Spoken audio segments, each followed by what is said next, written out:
პირველად იყო ის, რომ დენი რო გათიშეს, არ ვიყავით მზად, რომ ესე იგი მეგეუნები მეზობლებს, სადაც მე ვცხოვრობ, ხო, მაღალსართულიან შენობაში. მეზობლებმა გამოიტანეს სკამები და ყოველ მეოთხე სართულზე დაალაგეს სკამი, რომ მაგალითად ხნიერი ადამიანი რომ ჩამოჯდარიყო, ყოველ მეორე სართულზე ჩამოჯდარიყო და დაესვენა. მერე მეზობლები შეიკრიბნენ და რა თქმა უნდა მივიღეთ მონაწილე, ვიყიდეთ გენერატორი, რომ შუქი გქონოდა იმისთვის რომ წყალი მოსულიყო, ანუ მაღალსართულებზე ასულიყო. მერე უფრო ძლიერი გენერატორი დააყენეს იმისათვის, რომ სითბო იყოს. და ეხლა გენერატორი აყენია და ლიფტიც მუშაობს. ანუ აქ ხალხი თვითორგანიზებულია. აქ ხალხი განსაკუთრებულ პატივისცემას იხსახურებს.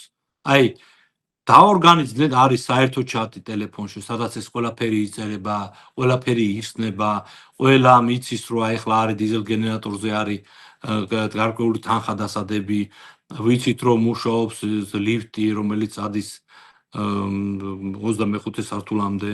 ესმის? ანუ ყველაფერი დაორგანიზდა და დაორგანიზა ამ უკრაინელმა ულამაზესმა და უჭკვიანესმა საზოგადოებამ. მე ძალიან მომწონს ის ჩემი სამეზობლო, მე ძალიან მომწონს და ძალიან დიდი პატივით ვამარ განწყობილი ამ ხალხის მიმართ. ეს იყო ჩემთვის აი განსაკუთრებული გაოცება, სასიამოვნო გაოცება, რაც გამოიწვია და მე მინდა გითხრა ჩვენთან ახლა სადაც ვცხოვრობთ არ არის შუქი 8-10 საათის მანძილზე, მაგრამ ოჯახში ჩემთან თბილა, იმიტომ არის გენერატორი, ჩართული გვაქვს გენერატორი, გვაქვს ცხელი და ცივი წყალი და რა თქმა უნდა მე ვიყიდეთ პატარა ეგრეთწოდებული აკუმულატორი და გვაქვს შუქი. ანუ ძირითადად მეზობლები არიან დაორგანიზებული და აკეთებენ ამას როგორც თვითმმართველობა, ხო? და რა თქმა უნდა ქალაქის სახელმწიფოც ბევრს აკეთებს იმისათვის, რომ აღდგეს ცენტრალური გათბობა, აღდგეს ცენტრალური